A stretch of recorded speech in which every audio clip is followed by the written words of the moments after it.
മലയാള പത്രങ്ങൾ തീരെ ഗൗനിക്കാതെ പോയ ഒരു വാർത്തയെക്കുറിച്ചാണ് എനിക്ക് നിങ്ങളോട് പറയാനുള്ളത്.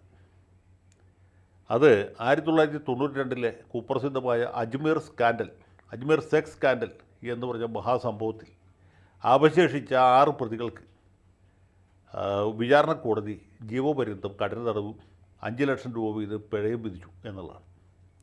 ഇതൊരു കാലത്ത് രാജ്യത്തെ പിടിച്ചുകുലുക്കിയ സംഭവമാണ്. വലിയ കോളിളക്കം സൃഷ്ടിച്ച സംഭവമാണ്. 1990-92 കാലത്ത് അജ്മീർ ദർഗയുമായി ബന്ധപ്പെട്ട ഏതാനും ചെറുപ്പക്കാർ, അതിൻ്റെ നടത്തിപ്പുകാരുടെ സന്തതി പരമ്പരയിൽപ്പെട്ട ആൾക്കാരാണ്. ഇവരവരുടെ പണവും സ്വാധീനവും ഉപയോഗിച്ച്, രാഷ്ട്രീയ സ്വാധീനം ഉണ്ടായിരുന്നു. ഇതിൽ പ്രധാനപ്പെട്ട പ്രതി എന്ന് പറഞ്ഞ ആൾ അജ്മീറിലെ യൂത്ത് കോൺഗ്രസിൻ്റെ ജില്ലാ പ്രസിഡൻ്റാണ്.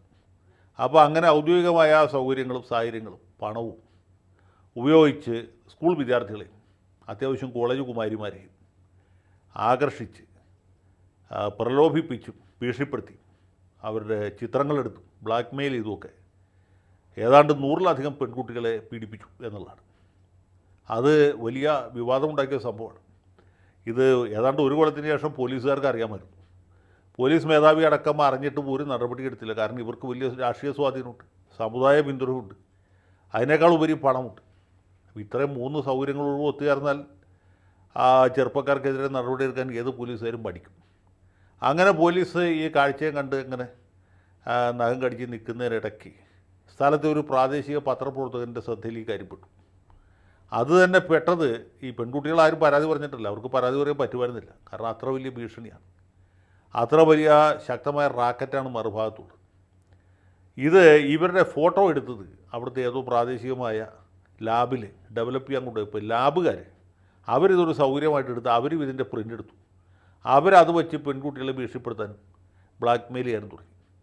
അത് ഈ പത്രപ്രവർത്തകൻ്റെ ശ്രദ്ധയിൽപ്പെടുകയും അദ്ദേഹം അത് പത്രത്തിൽ പ്രസിദ്ധീകരിക്കുകയും അത് ഉടനെ തന്നെ വലിയ വിവാദമാകുകയും പോലീസ് എന്തെങ്കിലും നടപടി എടുക്കാൻ നിർബന്ധിതരാകുകയും. അങ്ങനെയാണ് പോലീസ് കേസ് രജിസ്റ്റർ ചെയ്തു അന്വേഷിച്ചത്. 18 പ്രതികളെ അറസ്റ്റ് ചെയ്തു. ഇതിൽ ഭീഷണിക്കിരയായ പെൺകുട്ടികളിൽ ഏതാനും പേർ മാത്രമേ പരാതി പറഞ്ഞുള്ളൂ. കാരണം ഇവർക്ക് നേരെ വലിയ ഭീഷണിയായിരുന്നു, വലിയ സമ്മർദ്ദമായിരുന്നു.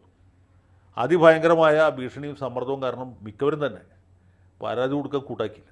രക്ഷകർത്താക്കൾ ഒട്ടും സമ്മതിച്ചില്ല. 11 വയസ്സ് മുതൽക്ക് 20 വയസ്സ് വരെയുള്ള പെൺകുട്ടികളാണ്. അവരുടെ ഭാവിയെക്കുറിച്ച്, അവരുടെ വിവാഹ ജീവിതത്തെക്കുറിച്ചുള്ള ആശങ്കകൾ കാരണം ഇവർ മൗനികളായി.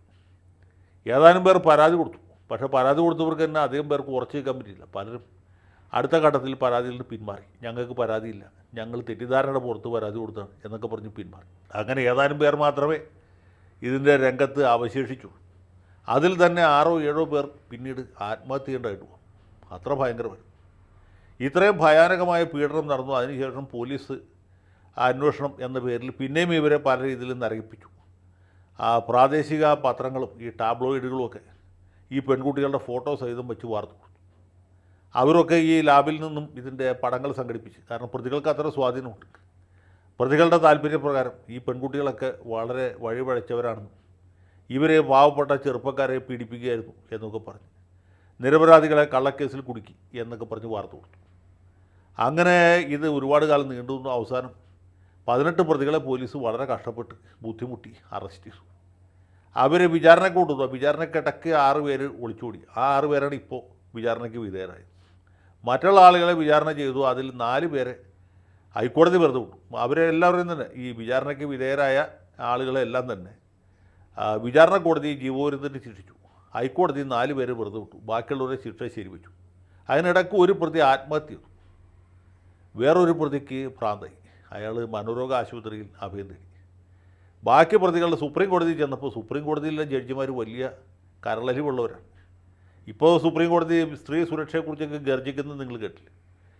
ധനഞ്ജയ് ചന്ദ്രചൂഡ് അങ്ങനെ ചെയ്യും, ഇങ്ങനെ ചെയ്യും, മൂക്ക് ചെത്തിക്കളയും, സ്ത്രീ സുരക്ഷ ഉറപ്പാക്കണം. അരുണ ഷാൻബാഗിൻ്റെ കേസ് പറയും, നിർഭയയെക്കുറിച്ച് നിർദ്ദയമായിട്ട് സംസാരിക്കും. എന്തൊക്കെ വാഗ്ദാടികളാണ്, എന്തൊക്കെ വാഗ്ധോരണികളാണ് മുഴക്കുന്നത് കേട്ടില്ലേ. ഇതേ സുപ്രീം കോടതി ഈ ഹൈക്കോടതി ജീവപര്യന്തം ശരിവെച്ച പ്രതികളോട് വലിയ കരുണ കാണിക്കുകയും അവരുടെ കഠിന തടവ് വെറും 10 കൊല്ലമാക്കി കുറയ്ക്കും. മിക്കവാറും അവരുടെ ശിക്ഷാ കാലാവധി അപ്പോഴത്തേക്കും കഴിഞ്ഞിരുന്നു. അവരെല്ലാവരും തന്നെ ജയിലിൽ നിന്ന് ഇറങ്ങി ടാറ്റ പറഞ്ഞ് വീട്ടിൽ പോയി. അന്ന് പിടികൊടുക്കാതിരുന്ന, അല്ലെങ്കിൽ പോലീസ് ജാമ്യത്തിൽ ഇറങ്ങിയിട്ട് മുങ്ങിയ, സ്റ്റേഷൻ ജാമ്യത്തിൽ പോയവരുണ്ട്, കോടതിയിൽ നിന്ന് ജാമ്യത്തിൽ ഇറങ്ങിയവരുണ്ട്. അന്ന് ഒളിച്ചോടിയ ആളുകളാണ് ഇപ്പോൾ ഈ 6 പേര് വിചാരണയ്ക്ക് വിധേയരായി. അവരെയും ഇപ്പോൾ ശിക്ഷിച്ചിരിക്കുകയാണ്. അവർ ഇപ്പോൾ ഈ സംഭവം കഴിഞ്ഞിട്ട് 32 കൊല്ലമായി. ഒന്ന് ആലോചിച്ച് നോക്കൂ. 1990-92 കാലത്ത് നടന്ന സംഭവമാണ്. 2024 ആണ്ടിൽ നമ്മുടെ വിചാരണ കോടതി ശിക്ഷിച്ചു. ഇതിനിടയ്ക്ക് ഒരു പ്രതി പിടികൊടുക്കാതെ അമേരിക്കയ്ക്ക് പോയിട്ടുണ്ട്. അദ്ദേഹത്തെ പിടിക്കാനായിട്ട് ഇൻ്റർപോൾ വഴിക്ക് റെഡ് കോർണർ നോട്ടീസ് കൊടുത്തിരിക്കുകയാണ്. ഇൻ്റർപോൾ ആ റെഡ് കോർണർ വഴി ഇങ്ങനെ അന്വേഷിച്ച് അമേരിക്ക കൂടി നടക്കുകയാണ്. അമേരിക്കയിലാണോ മെക്സിക്കോയിലാണോ കാനഡയിലാണോ അലാസ്കയിലാണോ എന്ന് ആർക്കും അറിയില്ല. ചിലപ്പോൾ വെനിസ്വേലയിലായിരിക്കും സാധ്യത. ആ പ്രതി രക്ഷപ്പെട്ടു. ഇനി അയാൾ കിട്ടണമെങ്കിൽ വല്ല പാലച്ചോട്ടിൽ കണിയാൻ്റെ അടുത്ത് പോയിട്ട് രാജിവെച്ച് നോക്കേണ്ടി വരും. അല്ലെങ്കിൽ ആറാട്ടുപുഴ ചന്ദ്രമണിക്കരുടെ അടുത്ത് പോയിട്ട് മഷി നോക്കേണ്ടതായിട്ട് വരും. അങ്ങനെ ആ പ്രതിയുടെ കാര്യം ഒഴിച്ച് ബാക്കി ഇപ്പോൾ 6 പ്രതികളെ വിചാരണ ചെയ്തു. 6 പേരും കുറ്റക്കാരാണെന്ന് കണ്ടെത്തി കണ്ണി ചോരയില്ലാത്ത ജഡ്ജി അവരെ ജീവപര്യന്തത്തിന് ശിക്ഷിച്ചിരിക്കുകയാണ്. ഈ വാർത്ത മനോരമയിലാവട്ടെ മാതൃഭൂമിയിലാവട്ടെ മറ്റ് പ്രധാന പത്രങ്ങളിലാവട്ടെ വന്നില്ല. അവരെല്ലാവരും തന്നെ ഹേമ കമ്മിറ്റിയുടെ റിപ്പോർട്ടിനെ കുറിച്ച് ആലോചിച്ച് തല പുകഞ്ഞ് വിഷണ്ടരായിട്ടിരിക്കുകയാണ്. മിക്കവാറും ചാനലുകളിലും വന്നില്ല. മിക്കവർക്കും തന്നെ അജ്മീർ പീഡന കേസ് എന്തെന്ന് അറിയില്ല. അവർ കുറ്റം പറഞ്ഞിട്ട് കാര്യമില്ല. കാരണം അത്ര പണ്ടാണ്. ഇപ്പോഴത്തെ പല മാധ്യമപ്രവർത്തകരും ജനിക്കുന്നതിന് മുമ്പാണ് ഈ സംഭവം നടന്നത്. എനിക്ക് തന്നെ അന്ന് പത്രത്തിൽ വായിച്ച ഓർമ്മ എന്താണ് ഞാനത് പറഞ്ഞു. ഇല്ലസ്ട്രേറ്റഡ് വീക്ക്ലിയിൽ വലിയ വാർത്ത ഇതുമായിട്ട് ബന്ധപ്പെട്ട് വന്നിരുന്നു. മറ്റ് ഇംഗ്ലീഷ് വാരികകളിൽ വന്നിരുന്നു. അന്ന് ടെലിവിഷൻ ചാനലുകൾ നമ്മുടെ നാട്ടിൽ ഇങ്ങനെ സജീവമായിട്ടില്ല. ഉള്ളത് സർക്കാരിൻ്റെ ദൂരദർശൻ മാത്രമാണ്. അപ്പോൾ ഇത് വന്നിരുന്നു. പിന്നെ ഈ പ്രതികളെ ശിക്ഷ ജീവപര്യന്തത്തിൽ നിന്ന് 10 കൊല്ലമാക്കി കുറച്ചത് ഓൾ ഇന്ത്യ റിപ്പോർട്ടറിൽ വായിച്ചിരുന്നു. അവർ വളരെ ദയ അർഹിക്കുന്ന ചെറുപ്പക്കാരാണെന്നും യോഗ്യന്മാരാണെന്നും മര്യാദക്കാരാണെന്നും സർവ്വഗുണ സമ്പന്നന്മാരാണെന്നും അതുകൊണ്ട് ഇത്ര കഠിനമായ ശിക്ഷ അവർ കൊടുക്കുന്നത് ശരിയല്ല എന്നൊക്കെ പറഞ്ഞുകൊണ്ടാണ് ബഹുമാനപ്പെട്ട ജസ്റ്റിസ് സന്തോഷ് ഹെഗ്ഡെയായിരുന്നു വിധിച്ചെന്നാണ് എൻ്റെ ഓർമ്മ. ആ വിധി വായിച്ചായിട്ട് ഓർക്കുന്നുണ്ട്. അപ്പോൾ ഇങ്ങനെ ചാരം മൂടിക്കിടന്ന കേസ് ഇപ്പോൾ വീണ്ടും ജീവൻ വെച്ച് പ്രതികൾക്ക് ശിക്ഷ കൊടുത്തിരിക്കുകയാണ്. 6 പേരും ഉടനെ തന്നെ ഹൈക്കോടതിയിൽ പോകും.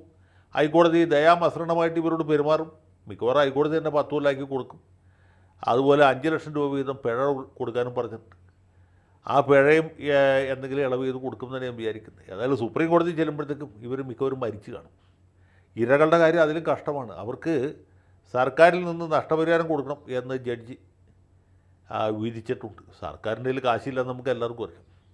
സർക്കാർ വളരെ ബുദ്ധിമുട്ടിലാണ്. കേരള സർക്കാർ പോലെ തന്നെ രാജസ്ഥാൻ സർക്കാർ അവരും വലിയ ബുദ്ധിമുട്ടിലാണ്. അപ്പോൾ അതുകൊണ്ട് അതിനെതിരെ സർക്കാരിൻ്റെ അപ്പീൽ ഉണ്ടാവും എന്നുള്ള കാര്യം ഉറപ്പാണ്.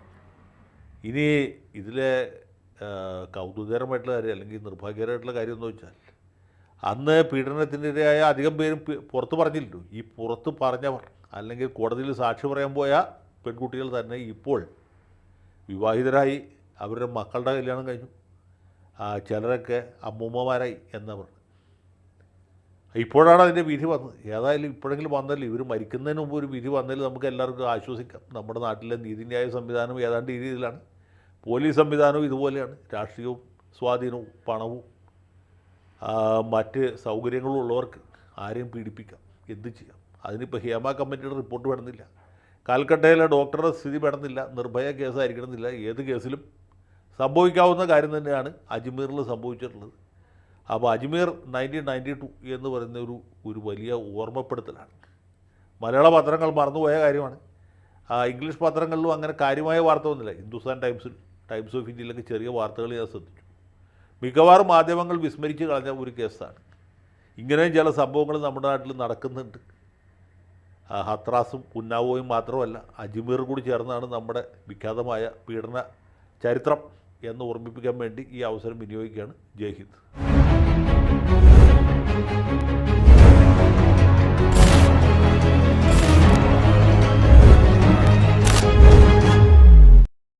കൂടുതൽ വാർത്തകളും വിശേഷങ്ങളും നിങ്ങളിലേക്ക് എത്താൻ ABC മലയാളം സബ്സ്ക്രൈബ് ചെയ്യുക, ബെൽ ബട്ടണും അമർത്തുക.